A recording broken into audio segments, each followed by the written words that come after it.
What's up everyone? John Renger from Techno Buffalo here, and today we've got a very special guest. This is the Octo-Core version, the Samsung Galaxy S4. We've had the carrier version in for a little while, but we didn't get to do an unboxing because it didn't come in a box. So this is the Samsung Galaxy S4. It's the GTI 9500 in case you are keeping track at home. A lot of good stuff here inside of this sort of fake wood looking box. Let's go ahead and open it up. So first, let me thank our friends at Negri Electronics for hooking us up with this guy. They've got all the Samsung Galaxy S4 variants, whether or not you want unlocked, quad-core, carrier versions, whatever it is, they've got you covered for the Galaxy S4 and really every unlocked device. So link down below to go check them out. All right, so let's take a look around the box. It looks like wood, kind of feels like wood, but it's just paper. But around here on the back is kind of interesting. It looks to be in French. And when it mentions processor, there are two quad-core processors here at different clock speeds. So one is a 1.6 gigahertz quad core, one is a 1.2 gigahertz quad core. So combine those together, you get all 8 cores. Kind of interesting. No support though for LTE on this guy, but you do have HSPA plus.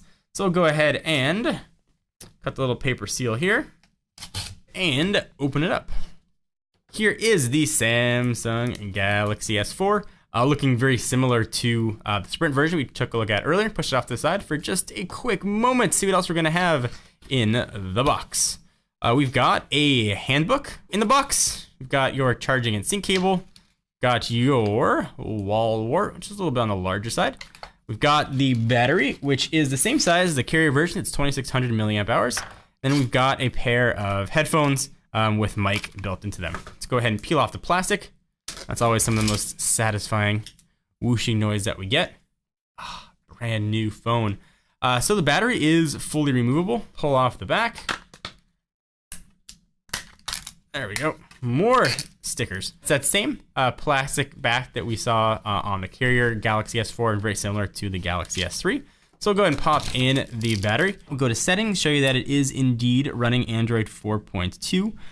This is a new setup here. It's got connections, my device, account, and more. Android 4.2.2 on there. So I give Samsung credit for getting that guy shipping. So from dimension standpoint, same as the carrier version, 5.38 inches by 2.75 by a very thin 0.31 and weighs 4.59 ounces. The big story here though is the screen.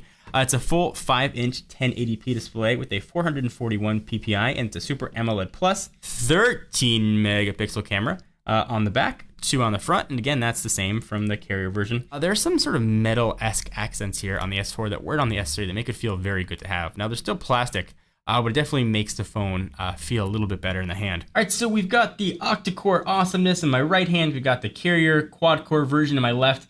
I'm curious what the quadrant scores are going to be on each. I haven't tested the full quadrant score yet on either of these, so I've got no idea what it's going to be, but let's have some fun and see what the scores come back at. And I know quadrant's not the most clinical, accurate way to test performance, but it's what I use in all of my benchmarks. At least it gives a pretty interesting score. So let these guys run and just see what happens. And again, you can see the difference between both phones. Really not much. On the carrier version, you've got some Galaxy S4 branding down below. You don't have any sort of branding here on the Octo-Core version.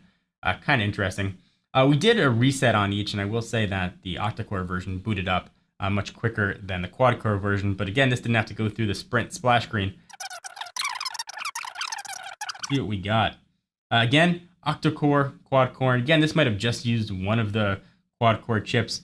We got a score of 12,858. We got a score of 12,607, so not as big a difference as I thought with both these guys, so I guess bear that in mind. Again, we'll do full comparisons of each of these and put them head to head against some of the big phones out now, the iPhone 5, and see how everything holds up. For now, I am John Renger from Techno Buffalo. Please give this video a thumbs up. We most definitely appreciate it. Check us out at technobuffalo.com for all of the Galaxy S4 news, and I'll see you guys in the next video.